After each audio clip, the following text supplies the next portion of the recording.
ഞാൻ ഒരു കോഴ്സിന് പഠിക്കാൻ പോകണമെന്ന് പറഞ്ഞതും ഇടയ്ക്ക് ലൈബ്രറിയിൽ പോകണമെന്നൊക്കെ പറഞ്ഞതേ നുണയായിരുന്നു. ഞാനൊരു സ്റ്റിച്ചിങ് കമ്പനിയിൽ ജോലിക്കാ പോകുന്ന. പക്ഷേ അയാള് വായും പൊളിച്ച് കിടക്കാൻ തുടങ്ങിയിട്ടേ വർഷം 10 ഒരു തരി ആഹാരം കഴിക്കാൻ പറ്റുന്നില്ല. അപ്പൊ ഏതാ ദാരിദ്ര്യം? യാമിനി, എന്താ ശരിയേട്ടാ?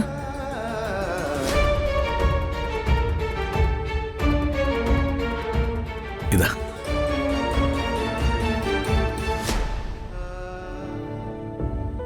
ഇത് നീ പേടിക്കണ്ട, മുക്കോണ്ട. പിന്നെ നിന്റെ കഴുത്തൊഴിഞ്ഞു കിടക്കണ്ട. മാത്രമല്ല ഏട്ടനൊരു സംശയത്തിന് ഇട കൊടുക്കണ്ട.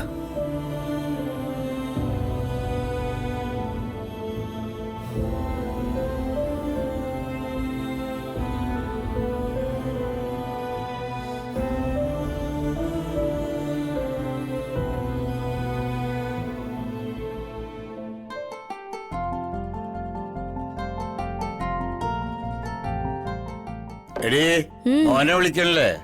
ആ മോനെ രാജു, മോനെ. അവനെന്തേടി എന്റെ ഭർത്താവ്? ജേട്ടൻ പുറത്തു പോയിരിക്കാച്ച. ഈ രാത്രിയിലോ? മോളെ, രാത്രിയാവുമ്പോ പാമ്പാവുന്ന പരിപാടി ഇപ്പോഴും ഉണ്ടോ അവന്? അതൊക്കെ എന്നെ നിർത്തിയച്ചാ. ഞാൻ നിർത്തിച്ചു. ഇപ്പോ അവൻ ഇവള് വരച്ച വരേലാ. കൂച്ചുവിലങ്ങ് നടുവിലങ്ങോട്ട് ആനയെ പോലെയാ. അച്ഛാ, ഇപ്പൊ പാമ്പ് പോയിട്ട് പഴുതാര പോലും ആവുന്നില്ല.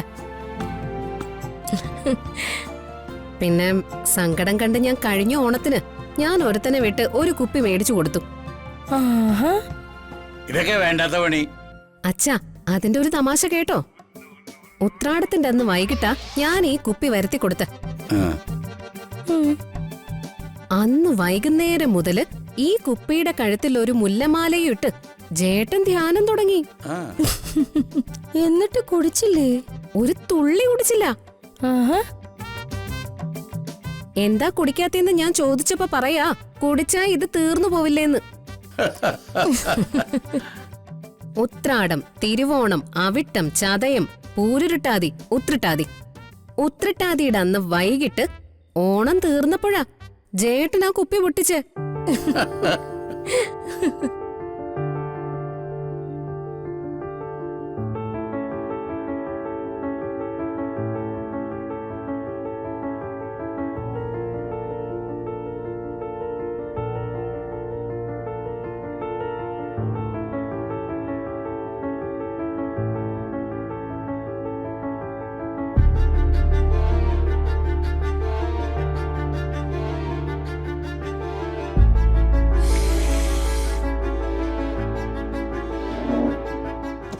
ദാ മോനെ.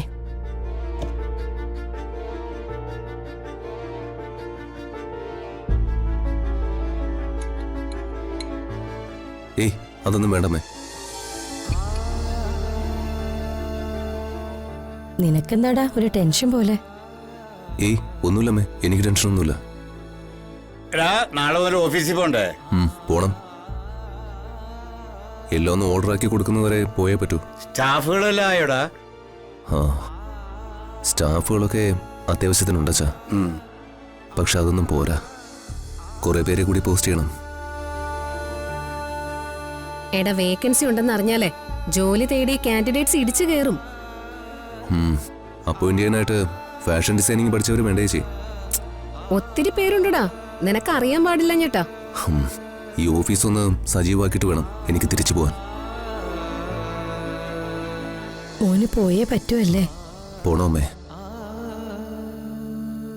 അപ്പൊ ഈ കമ്പനിയുടെ ഒക്കെ ചുമതല ആർക്കാ? അതിനൊക്കെ മാനേജർമാരില്ലേ ചാ, അവര് നോക്കിക്കോളും. പിന്നെ ഞാൻ 6 മാസം കൂടുമ്പോ വരുമല്ലോ.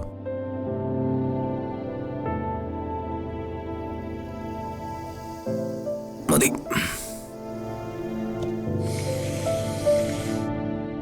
ഞാൻ ഉറങ്ങാൻ പോവാമേ.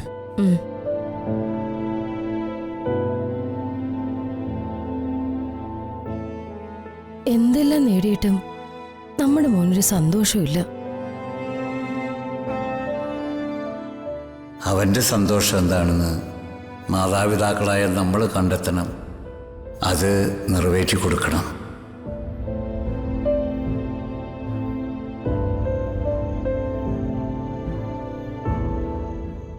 അച്ഛാ, എന്താ മോളെ?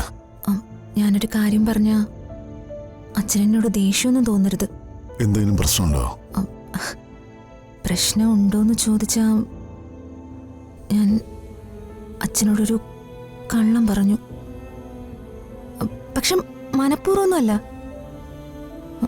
അതറിഞ്ഞാൽ ചിലപ്പോ അച്ഛൻ സമ്മതിക്കില്ല എന്ന് പേടിച്ചിട്ടാ. മോള് കാര്യം പറയേ, അച്ഛൻ ദേഷ്യപ്പെടില്ല. ഞാൻ ഒരു കോഴ്സിന് പഠിക്കാൻ പോണെന്ന് പറഞ്ഞതും ഇടയ്ക്ക് ലൈബ്രറിയിൽ പോണെന്നൊക്കെ പറഞ്ഞതേ നുണയായിരുന്നു. ഞാനൊരു സ്റ്റിച്ചിങ് കമ്പനിയിൽ ജോലിക്കാ പോകുന്ന. നമ്മുടെ ഇപ്പോഴത്തെ അവസ്ഥയിൽ അത് വലിയ തെറ്റായിട്ട് എനിക്ക് തോന്നുന്നില്ല. ഇപ്പോ എനിക്കൊരു വിഷമമേ ഉള്ളൂ മോളെ. ഞാൻ കാരണം എന്റെ മകൾ തുച്ഛമായ ഒരു വരുമാനത്തിന് വേണ്ടി കഷ്ടപ്പെടുന്നില്ലെന്ന് ഓർത്തു. അച്ഛാ, എനിക്ക് കഷ്ടപ്പാടൊന്നുമില്ല, മറിച്ച് സന്തോഷമുള്ളൂ. നമ്മുടെ നാട്ടില് എത്രയോ പേര് ഉപജീവനം നടത്തുന്ന തൊഴിലാ. എനിക്ക് അഭിമാനമുള്ളൂ അച്ഛാ. നമ്മുടെ കുടുംബത്തെ അല്പമെങ്കിലും സഹായിക്കാൻ പറ്റുമല്ലോ എന്ന അഭിമാനം. നിന്റെ വലിയ മനസ്സാ മോളെ. നിന്നെ മനസ്സിലാക്കാൻ വൈകിപ്പോയില്ല അച്ഛന്റെ സങ്കടം. അച്ഛാ, അച്ഛൻ അതൊന്നും ആലോചിച്ച് ഇപ്പൊ സങ്കടപ്പെടണ്ട. പിന്നെ അച്ഛാ, നമ്മുടെ സ്റ്റിച്ചിങ് യൂണിറ്റ് ഒരു വലിയ കമ്പനി ഏറ്റെടുത്തു. ഒരു ഫാഷൻ ഡിസൈനിങ് കമ്പനി. കഴിവും എക്സ്പീരിയൻസും ഇല്ലാത്തവരെ അവര് ജോലിന്ന് പറഞ്ഞു വിടുമെന്നാ പറയുന്നത്. നാളെ അവര് ഒരു ഇന്റർവ്യൂ കണ്ടക്ട് ചെയ്യുന്നുണ്ട്. ആ ഇന്റർവ്യൂ ഞാനും അറ്റൻഡ് ചെയ്യാം. ഇന്റർവ്യൂവിൽ പാസ്സായ ജോലിന്ന് പിരിച്ചുവിടില്ല. പഴയതിനേക്കാൾ സാലറിയും കിട്ടും. അച്ഛാ, നാളെ ഞാൻ ഇന്റർവ്യൂവിന് പൊയ്ക്കോട്ടെ? അച്ഛന് എതിർപ്പൊന്നുമില്ലല്ലോ? ബർമ്മയുടെ മകളെ ജോലിക്ക് വിടുന്നതിൽ ആരെങ്കിലുമൊക്കെ എന്നെ കുറ്റപ്പെടുത്തിയേക്കാം. പക്ഷേ എന്റെ കരിയറിലെ തകർച്ച എന്റെ കുടുംബത്തെയും തകർത്തു. മറ്റുള്ളവരുടെ മുമ്പിൽ കൈനീട്ടേണ്ട അവസ്ഥയിലെത്തി കാര്യങ്ങൾ. ഇപ്പോ മോൾക്കൊരു ജോലി വലിയ അനുഗ്രഹമാണ്. ആരുടെയും മുമ്പിൽ കൈനീട്ടാതെ നിനക്ക് ആത്മാഭിമാനത്തോടെ ജീവിക്കാമല്ലോ.